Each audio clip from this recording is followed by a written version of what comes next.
नमस्कार, स्वागत है आपका संसद टीवी पर। मैं हूं मनोज वर्मा और आप देख रहे हैं हमारा खास कार्यक्रम मुद्दा आपका। आज हम बात करेंगे जम्मू कश्मीर से अनुच्छेद 370 हटने के बाद क्या कुछ बदला। इस मुद्दे पर बात इसलिए करेंगे क्योंकि जम्मू कश्मीर से अनुच्छेद 370 हटने की आज 6ठी वर्षगांठ है। 5 अगस्त 2019 को अनुच्छेद 370 हटाकर जम्मू कश्मीर का विशेष दर्जा समाप्त कर दिया गया था। भारतीय लोकतंत्र और संवैधानिक इतिहास की दृष्टि से 5 अगस्त 2019 का दिन हर भारतीय के लिए महत्वपूर्ण है। भारत की एकता और अखंडता के लिहाज से भी 5 अगस्त का दिन गौरवपूर्ण दिन के रूप में अंकित है। अनुच्छेद 370 हटने की आज 6ठी वर्षगांठ है। मुद्दा देश की एकता अखंडता का है, जम्मू कश्मीर के विकास का है। जम्मू कश्मीर में शासन, बुनियादी ढांचे और नागरिक भागीदारी में क्या कुछ बदलाव आया। मुद्दा आपका में आज हम बात जम्मू कश्मीर से अनुच्छेद 370 हटने के बाद क्या कुछ बदला है, इस पर चर्चा करेंगे। दो खास मेहमान मेरे साथ इस समय स्टूडियो में मौजूद हैं। लोकसभा सांसद जुगल किशोर शर्मा जी हमारे साथ इस समय स्टूडियो में हैं। जुगल जी, आपका स्वागत है संसद टीवी पर। साथ ही हम बात करेंगे पांचजन्य के संपादक हितेश शंकर जी से, स्टूडियो में। हितेश जी, आपका भी स्वागत है संसद टीवी पर। शुरुआत जुगल किशोर जी मैं आपसे करूंगा क्योंकि मुद्दा जम्मू कश्मीर का है। 370 हटने की जो 6ठी वर्षगांठ है उसका है। जो सपना था देश का कि 370 हटेगी और जम्मू कश्मीर के विकास को, हमारे संविधान को एक नई दिशा मिलेगी। आप कैसे देखते हैं 5 अगस्त के दिन को? ऐसा है, देखिए, आज 6 वर्ष हो गए हैं धारा 370 को हटे हुए। तो हमें याद आता है, आप भी देखते होंगे कि जब धारा 370 थी जी, तो उस समय 2 झंडे हुआ करते थे। कहीं भी किसी भी देश में ऐसा नहीं होता, लेकिन भारत में 2 झंडे हुए करते थे, 2 विधान थे। और उसके बाद ये मानव अधिकारों का हनन हुआ करता था। इसके साथ ही वो जो अधिकार जो बेटियों को मिलने चाहिए थे, पिछड़े हुए लोगों को मिलने चाहिए थे, जाके जो जिस तरह से विकास होना चाहिए था, उस तरह का विकास जो है वो नहीं हो रहा था जी। और इसके साथ साथ ही वहाँ पर अगर मैं कहूँ तो भ्रष्टाचार और इसके साथ ही परिवारों को बढ़ावा देना और आतंकवाद, पत्थरबाजी, धरने, प्रदर्शन, ऐसा ही दौर जो था वो देखने को मिलता था। लेकिन जम्मू कश्मीर की जनता आभारी है देश के नेतृत्व का, जैसे कि देश के प्रधानमंत्री जी और उनकी जो टीम है, कि उन्होंने 5 अगस्त 2019 को इसका खात्मा किया और वो सारे रास्ते खुल गए जो आज तक, मतलब 2019 तक बंद थे जी। तो उसका बहुत बड़ा लाभ जो है वो जम्मू कश्मीर की जनता को मिला है। अगर मैं आपको कहूं कि संविधान का पूर्णतः लागू होना ये 2019 के बाद ही हो पाया है जी, इससे पहले नहीं था। बहुत सारे ऐसे कानून थे जो जम्मू कश्मीर में लागू ही नहीं होते थे और जो लागू भी होते थे पहले जम्मू कश्मीर की विधानसभा उन्हें पारित करती, उसके बाद फिर जम्मू कश्मीर में लागू होते। भाई, एक देश में एक कानून जो है वो 2 बार पारित होता था और कहीं वो कानून है, कहीं वो नहीं है। तो ये बदलाव जो है ये 2019 के बाद ही जो है वो आया है जी। 5 अगस्त के दिन को हितेश जी, कुछ लोग या एक बड़ा वर्ग राष्ट्रीय एकता पुनर्जागरण के रूप में भी देखता है। क्या 5 अगस्त के दिन को हम पुनः राष्ट्रीय एकता के रूप में इस दिन को देख सकते हैं? क्योंकि जिस तरह से जुगल किशोर जी ने कहा और जो इतिहास बताता है, जो संविधान बताता है कि कैसे एक देश में 2 विधान, 2 निशान, इस तरह की व्यवस्था चल रही थी।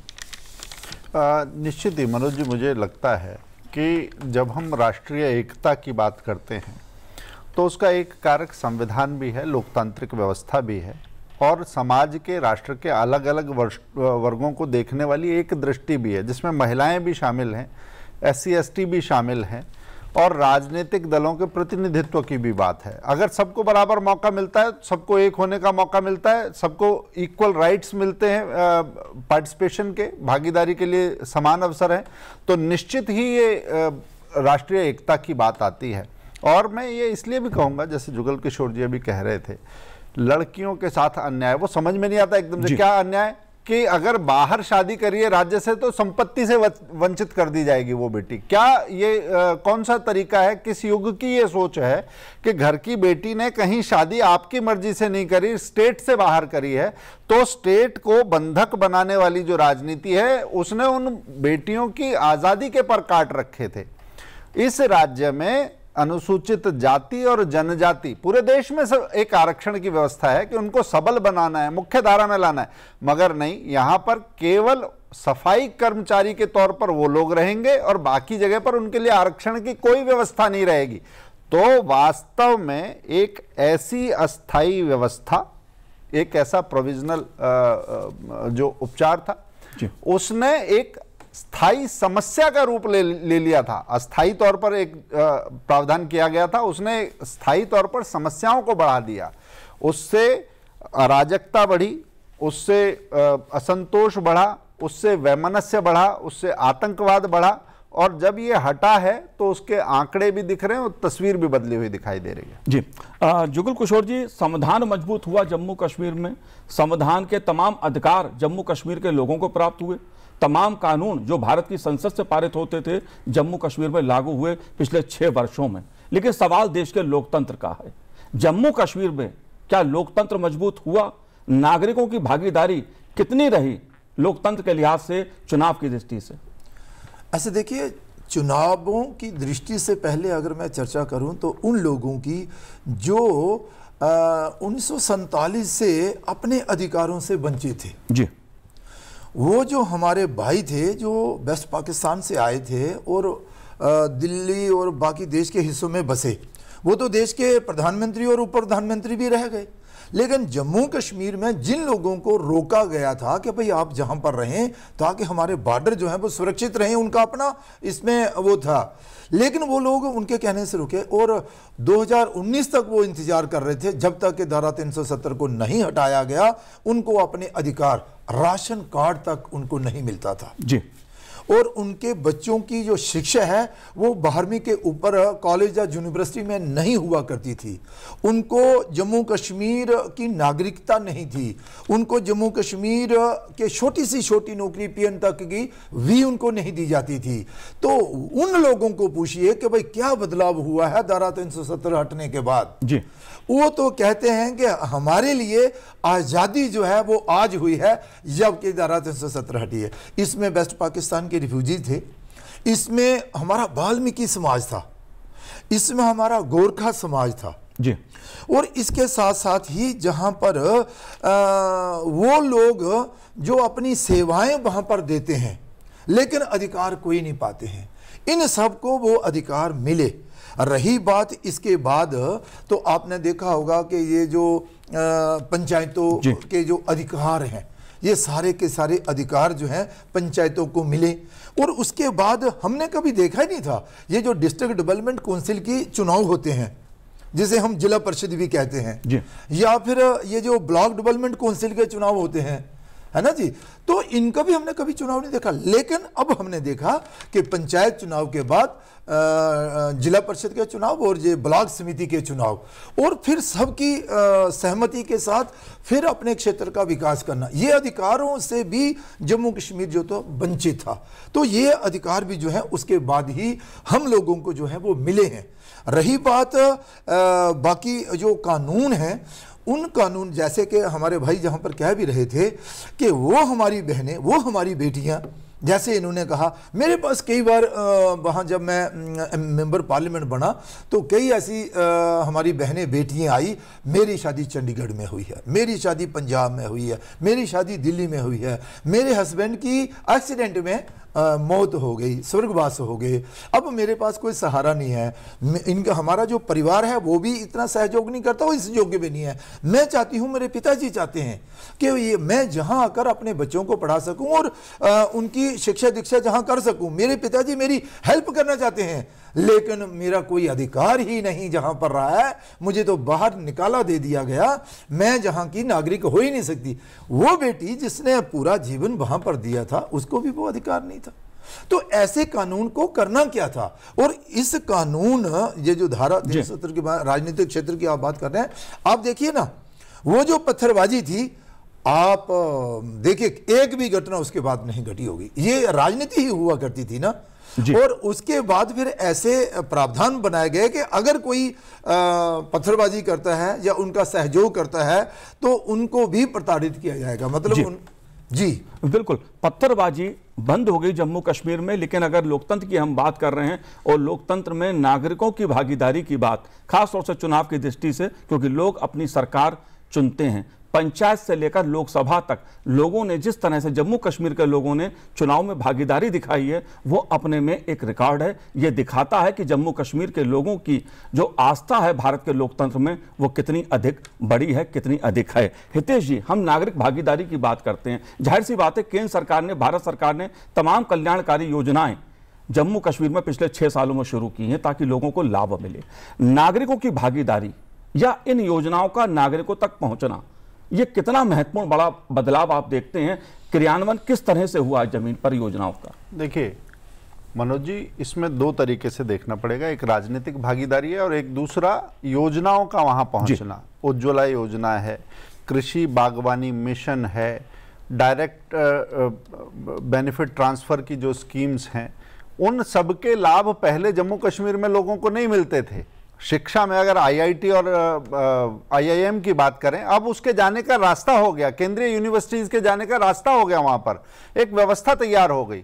साथ ही जो अराजकता थी उस पर लगाम लगने के अगर आंकड़े की बात करें तो 2018 में जो आतंकी घटनाएं थी वो 614, मतलब 614 से भी ज्यादा थी, और अब उनकी संख्या घटकर उससे 10 गुना घट गई है, 50 गुना घट गई है। ये आंकड़े सामने आ रहे हैं। जो पथराव की घटनाएं थी, जो करीब 2000 घटनाएं थी, वो 200 से भी कम नीचे आ गई। और अब ये मैं 22 के आंकड़े की बात कर रहा हूं, 25 में तो शायद वो और नीचे आ गई होंगी। तो ये सीधा सीधा एक विजिबल इंपैक्ट समझ में आता है लोगों को। आयुष्मान योजना कहीं नहीं मिलता था, अब 25 लाख शायद वहां पर आयुष्मान के कार्ड बने हैं, गोल्ड कार्ड बने हैं उन लोगों के लिए। उनके स्वास्थ्य की बात, उनकी शिक्षा की बात, और जिन बच्चों को दिहाड़ी पर पत्थरबाज बना रखा था इस व्यवस्था ने, उन बच्चों की मेन स्ट्रीमिंग की बात, ये सारे काम वहां पर हुए हैं। आतंकी घटनाओं का ग्राफ गिरने की बात वहां पर हुई है। तो सकारात्मक चीजें आनी शुरू हुई हैं। जो राजनीति पर एक जकड़बंदी थी और जनता उसकी घुटन महसूस कर रही थी, जो असंतोष, उसका मुझे लगता है एक परित्राण, उसका एक समाधान ये 6 वर्ष पहले जो हुआ। अब एकदम से कुछ नहीं होता, मगर ये आंकड़े और तस्वीर बताते हैं कि ये परिवर्तन की बयार कितनी प्रबल है और कितनी सकारात्मक है। मैं जैसे निवेश की एक बात करूं जी, राज्य में 28,400 करोड़ रुपए के निवेश नए, उनकी तैयारी हो गई है। और ये सिर्फ कागजों पर नहीं है, इसमें से 15,000 रुपए के निवेश तो जमीन पर उतर चुके हैं जी। तो एक बड़ी बदलाव की भूमिका, बड़ी बदलाव की आधारशिला इस अनुच्छेद 35 से और 370 के हटने से एक रास्ता ये बनता हुआ दिखाया। जाहिर सी बात है, जो शासन के फैसले हैं, शासन की जो योजनाएं हैं, भारत सरकार की योजनाएं हैं, उसका लाभ आम नागरिक तक पहुंच रहा है। इसलिए जो योजना है उसमें नागरिकों की भागीदारी भी लगातार बढ़ रही है। जुगल किशोर जी, बात आतंकवाद की। जम्मू कश्मीर एक ऐसा राज्य है जो लंबे समय से आतंकवाद से पीड़ित रहा है। पिछले 6 वर्षों में आतंकवाद में बहुत कमी आई है, लेकिन फिर भी कभी कभी पहलगाम जैसी घटनाएं हो जाती हैं। उन्हें आप कैसे देखते हैं? क्या आतंकवाद को लेकर एक बदलाव आया है? भारत सरकार की दृष्टि से आप कैसे देखते हैं आतंकवाद के मुद्दे को? देखिए, मैं अगर आपसे बात करूं तो धारा 370 हटने से पहले जी, जो जम्मू कश्मीर का माहौल था और विशेष तौर पर कश्मीर घाटी का, वहाँ पर आतंकवादियों का बोलबाला था। और उनके सहयोगी भी काफ़ी ज़्यादा हुआ करते थे। अगर कहीं कोई घटना हो जाया करती तो आतंकवादियों के घर जाकर उनकी कब्र पर जाकर रोना पीटना भी जो था वो हुआ करता था। एक मतलब वोट बैंक की राजनीति अगर इसे मैं कहूँ तो इसमें कोई दोहराई नहीं होगी। लेकिन धारा 370 हटने से पहले अगर मैं कहूँ तो इन्होंने कहा था कि भाई अगर धारा 370 हटी तो जहाँ पर खून की नदियाँ बह जाएंगी, धारा 370 हटी तो जहाँ पर तिरंगा झंडा उठाने वाला कोई नहीं रहेगा, धारा 370 हटी तो लोगों का लोकतंत्र से विश्वास उठ जाएगा। कहीं कुछ नहीं हुआ। आपने देखा होगा कि प्रधानमंत्री जी ने अपनी भाषण में भी इसका जिक्र किया। लेकिन मैं आपको बताना चाहता हूं कि जहां पर पहले जब चुनाव हुआ करते थे तो 2%, 10%, 20%, 22% वोटिंग हुआ करती थी। लेकिन धारा 370 हटने के बाद आपने देखा होगा कि पंचायतों के चुनाव हुए, जिला परिषद के चुनाव हुए, ब्लॉक समितियों के चुनाव हुए, विधायकों के चुनाव हुए, मेंबर पार्लियामेंट के चुनाव हुए। 50% से भी ज्यादा जो अपनी वोटिंग जो है ना वो हुई। 70% से भी ज्यादा, 70% भी कई जगह कश्मीर घाटी में भी 70% से ज्यादा लोगों ने अपना भाग लिया और अपना मत प्रकट किया। ये क्या दर्शाता है? लोगों को डराया गया था और एक वो बनाया गया था कि भाई धारा 370 ही सब कुछ है। लोगों को लगा कि नहीं, धारा 370 कुछ नहीं है। धारा 370 हटने के बाद हमें जो है हमारे अधिकार मिले।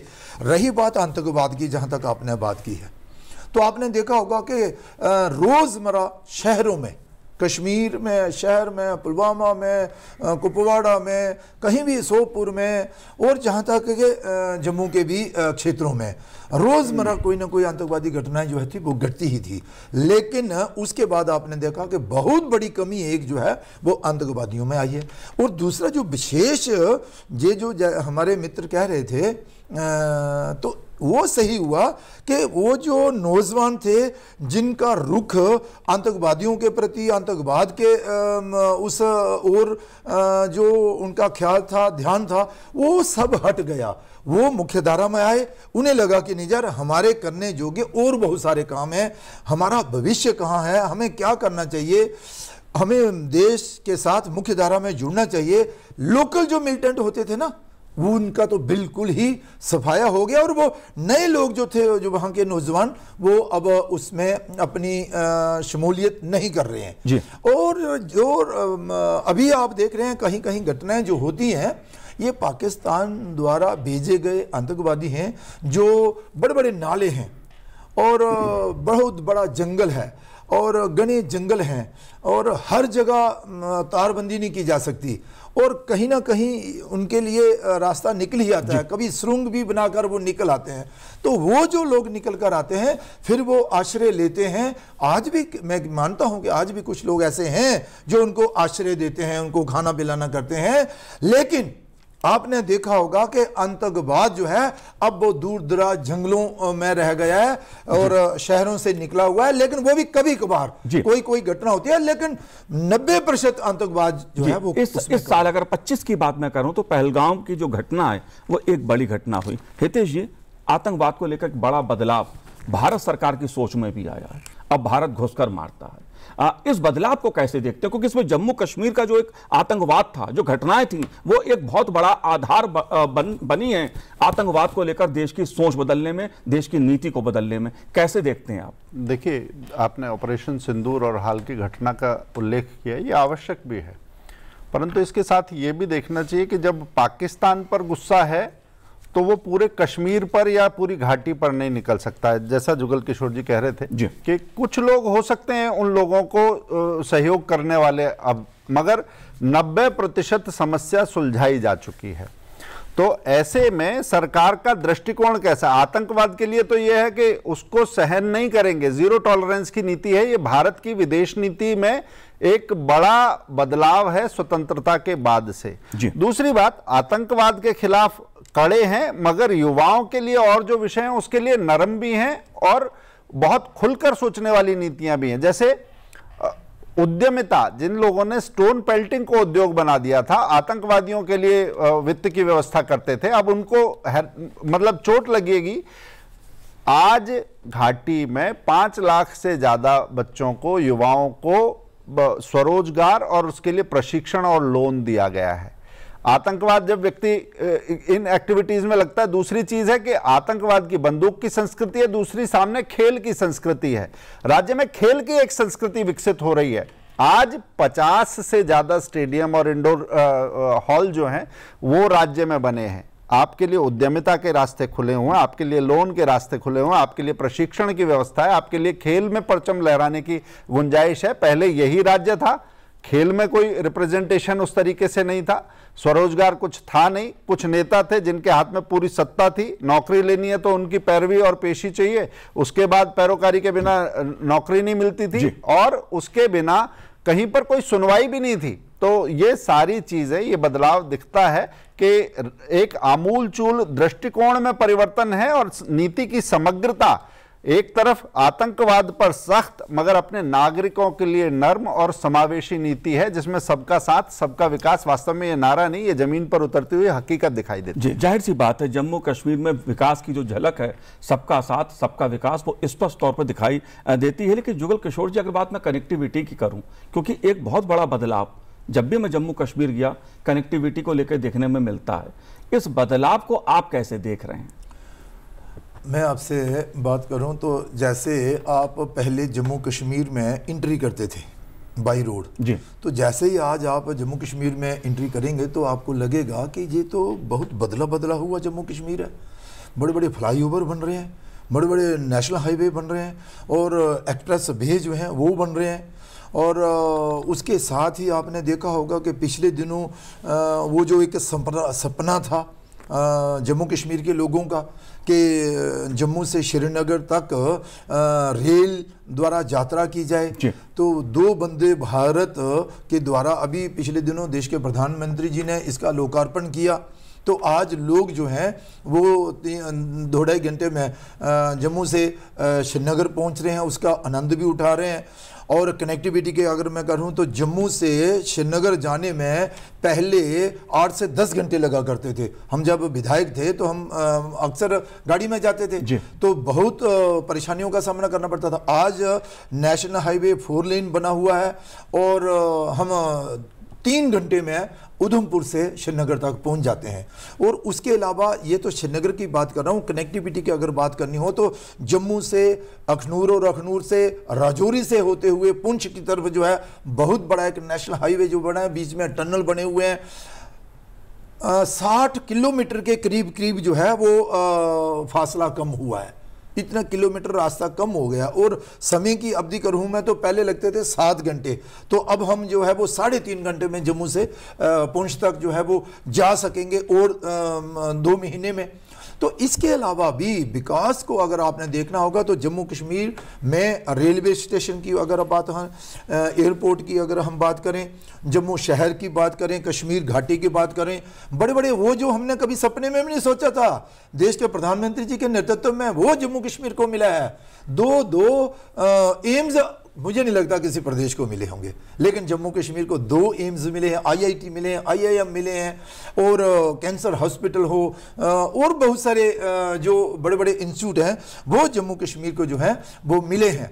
और इससे जैसे जहाँ पर इंडस्ट्री को जो है वो बढ़ावा दिया गया है, ये जो जहाँ पर कह रहे थे, अब नौजवानों को एक रास्ता दिखाई दिया कि नहीं, हमें अपना जीवन किस ओर ले जाना है, उसके लिए लोन्स भी दिए जा रहे हैं। हर एक योजना का लाभ जो है वो हमारे जम्मू कश्मीर के नौजवान, बुजुर्ग, माता बहनें सब उठा रहे हैं। ए से लेकर जेड तक लोग जो हैं वो सारी की सारी योजनाओं को लाभ उठा रहे हैं। और विशेष तौर पर जम्मू कश्मीर ही एक ऐसा प्रदेश है, आयुष्मान भारत के माध्यम से जो 5 लाख तक की बीमारी का इलाज जो था वो फ्री में होने का जो घोषणा हुई थी, जम्मू कश्मीर में वो जम्मू कश्मीर का जो भी नागरिक है उसे उसका लाभ मिलता है। वहाँ ये नहीं है कि भाई इसको मिलेगा इसको मिलेगा, या कोई BPL में आएगा, या उसमें कोई स्लैब है, कोई नहीं है, जिसको भी। और अब भारत पाक सीमा पर रहने वाले जो किसान हैं वो भी अमन और शांति से अपना जीवन जो है वो व्यतीत कर रहे हैं। पहले क्या होता था, रोजमर्रा ही भागना, पलायन करना और फिर जाकर किसी स्कूल में शरण लेना या वगैरह करना। आज आप देख रहे हैं कि जगह जगह देश के प्रधानमंत्री नरेंद्र भाई मोदी जी द्वारा विकास के कार्यों का इनागुरेशन भी, फाउंडेशन भी होता है और लोकार्पण भी होता है। बड़े बड़े ब्रिज और बड़े बड़े एम्स और बड़ी बड़ी बिल्डिंगें जो है। मैंने जुगल किशोर जी ये विकास की बात जम्मू कश्मीर के संदर्भ में इसलिए आपसे समझने की कोशिश की क्योंकि आमतौर पर यह माना जाता है कि सरकारें घोषणा कर देती हैं लेकिन योजनाएं जमीन पे नहीं उतरती हैं। लेकिन जम्मू कश्मीर में तमाम योजनाएं मैंने खुद देखी हैं जो जमीन पे उतरी हैं। ना केवल जनता पिछले 6 वर्षों में उनका लाभ उठा रही है, एक बड़ा बदलाव जम्मू कश्मीर में दिखता है। पर्यटन, हितेश जी, अगर मैं पर्यटन की बात नहीं करूंगा तो जम्मू कश्मीर के साथ ये एक अन्याय होगा क्योंकि पर्यटन ने जम्मू कश्मीर की आर्थिक जो तंत्र है, जम्मू कश्मीर की जो व्यवस्था है उसको मजबूती देने का काम किया है। इस बदलाव को आप कैसे देखते हैं क्योंकि पूरे देश के लोग वहां जाते हैं? मनोज जी, आपने बिल्कुल मार्के की बात कही है। पर्यटन के जो आंकड़े हैं वो एक नई उम्मीद भी दिखाई देती है उसमें। अगर ये हम 2022 तक की अगर बात करें तो रिकॉर्ड संख्या में लोग गए, 1,88,00,000 यानी करीब 1.25 करोड़ से ज़्यादा लोग उस वर्ष में सैलानी वहाँ कश्मीर में गए। तो ये बताता है कि आप अर्थव्यवस्था के जो सकारात्मक कारक हैं उनको मजबूत करना, नकारात्मकता की छटनी करना, आतंकवाद पर बिल्कुल सहन ना करना, लोगों को नए अवसर देना, ये समग्र नीति जो है वो बहुत अच्छे से फलीभूत हो रही है। और पहलगाम अटैक की मैं एक ये भी देखता हूँ कि भारत के आतंकवाद में आतंकवाद पर जो चोट लगी है उसे कोर एरिया जो कश्मीर का है उसको हिट करने के लिए पहली बार, इससे पहले सैलानियों के साथ ऐसा कभी नहीं हुआ। वहां पर आती थी बाहर के लोगों के साथ हिंसा की खबरें, मगर हम सबकी चिंता का ये कारण था। और मुझे याद है, आप तो स्वयं जिस समय पर ये धारा 370 वाला विषय हुआ, 35A का उन्मूलन हुआ, उस समय मीडिया टीम के साथ आप ग्राउंड रियलिटी देखने गए थे। वहां की क्या दुर्दशा थी और लोगों के मन में क्या क्या सवाल थे, उस सब को आपने परख के देखा था। और आज चाहे पर्यटन के आंकड़े हों, चाहे उद्यमिता के लिए जो पहल हुई है उसका जमीन पर उतरना हो, चाहे निवेश का फलीभूत होना हो, ये सारे कारक बताते हैं कि वहां परिवर्तन बड़ा हो रहा है। और मैं जो अभी लोकतंत्र में भागीदारी की बात आई थी, मुझे लगता है कि कुछ राजनीतिक दल और कुछ परिवारों के बूते चलने वाली व्यवस्था ऐसी एक छवि थी, परंतु अभी पीछे एक वर्कर्स पार्टी है वहाँ की, एक अपनी पार्टी है। ये दल पहले तो नहीं थे, मगर एक ये वर्कर्स पार्टी का मैं देख रहा था, वो 35A का हटना, 370 का हटना, इसके पक्ष में वहाँ के लोगों को कि हाँ ये अच्छा हुआ है, इस बात पर भी वोट लिए जा सकते हैं। राजनीतिक दल अगर ये बात कर रहा है तो आप ये समझिए कि जनतांत्रिक विमर्श का एक नया ध्रुव वहां पर खड़ा हो गया है। परिवारवादी राजनीति, क्षेत्रवादी राजनीति, फॉल्ट लाइंस की राजनीति, उसके सामने लोकतांत्रिक शक्तियां मजबूत हो रही हैं। और जो बड़े नेता थे, मुझे याद है दक्षिण कश्मीर में या श्रीनगर से ऐसी खबरें आती थी जब वोट होता था कि स्टोन पेल्टिंग अचानक शुरू हो गई है, कहीं धमाका शुरू हो गया है, तो फिर लोग अपने आप घरों में दुबक जाते थे, वोटिंग नहीं होती थी। नेता बहुत बड़े हैं मगर वोट कितने पड़े? 7%। आज डिस्ट्रिक्ट डेवलपमेंट काउंसिल का जो 2020 का इलेक्शन है 51% था, कहीं पर 70% आंकड़ा आया है। तो लोकतंत्र में जनभागीदारी बढ़ना, नए दलों का आना, निवेश का बढ़ना, ये सारे कारक बता रहे हैं कि वहां पे हुआ क्या है। कुछ लोग जो प्रपंच तंत्र में ज्यादा भरोसा रखते हैं, प्रोपेगेंडा के आधार पर चलते हैं, वो लंबे समय तक जम्मू कश्मीर एक समस्या है और कश्मीर बिल्कुल अलग रहना चाहता है, ऐसा एक चित्र पूरी दुनिया के सामने रखते थे। मगर पिछले 6 सालों में ये तस्वीर साफ हो गई है। कश्मीर में सकारात्मकता के रंग, लोकतंत्र के रंग और भारत का वो अभिन्नता जो उसकी है वो बड़ी प्रखरता से दिख रही है। जी बिल्कुल। जुगल किशोर जी, तमाम बदलाव आए हैं 6 सालों में 370 हटने के बाद, लेकिन एक बात जो इस समय चर्चा में भी है वो है पूर्ण राज्य का दर्जा कब मिलेगा।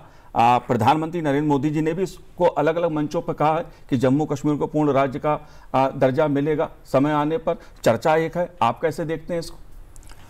ऐसे देखिए, जम्मू कश्मीर के जो लोग हैं वो चाहते हैं कि भाई जम्मू कश्मीर जो है वो एक विकसित प्रदेशों में आए, जम्मू कश्मीर में अमन और शांति हो, जम्मू कश्मीर के नौजवानों को रोजगार मिले, जम्मू कश्मीर में विकास जो है वो तेज़ गति के साथ आगे बढ़े, जैसे कि इस समय चल भी रहा है।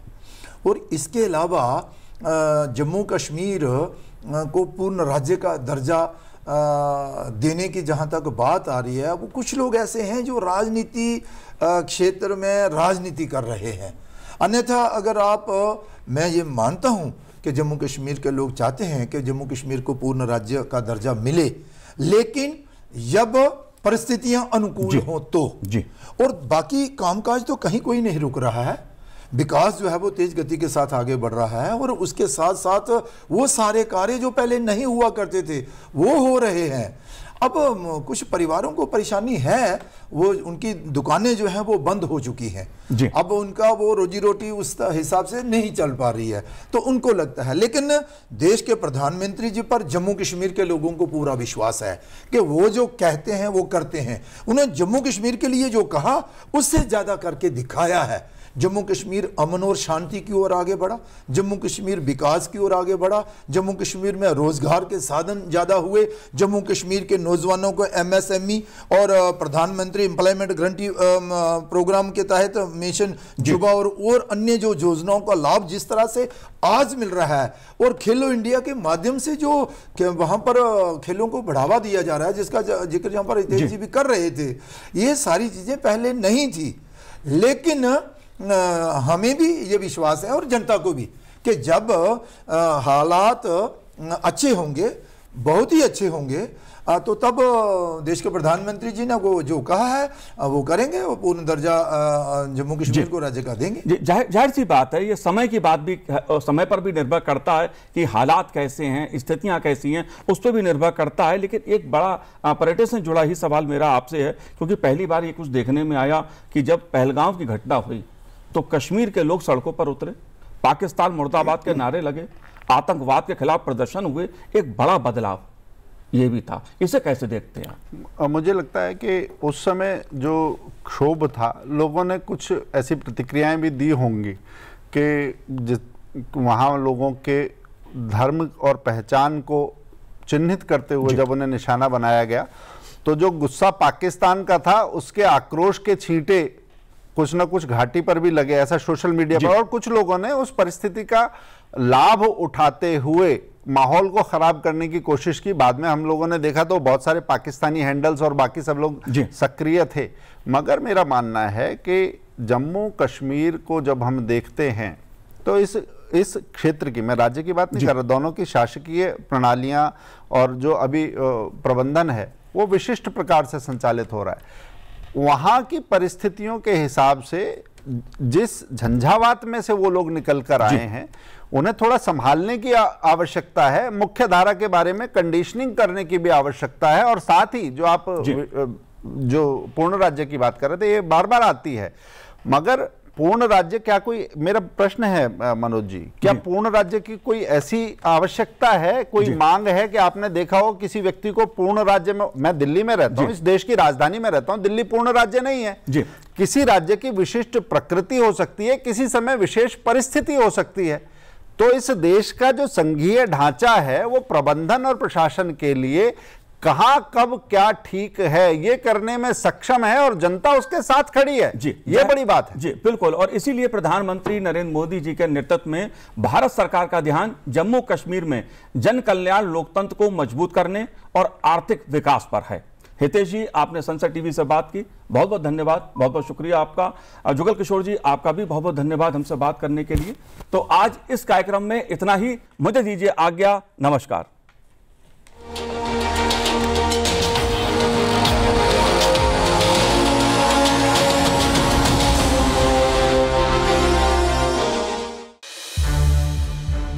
संसद टीवी के और भी प्रोग्राम्स देखने के लिए सब्सक्राइब करें हमारा YouTube चैनल, और हाँ, इन्हें लाइक और शेयर करना ना भूलें।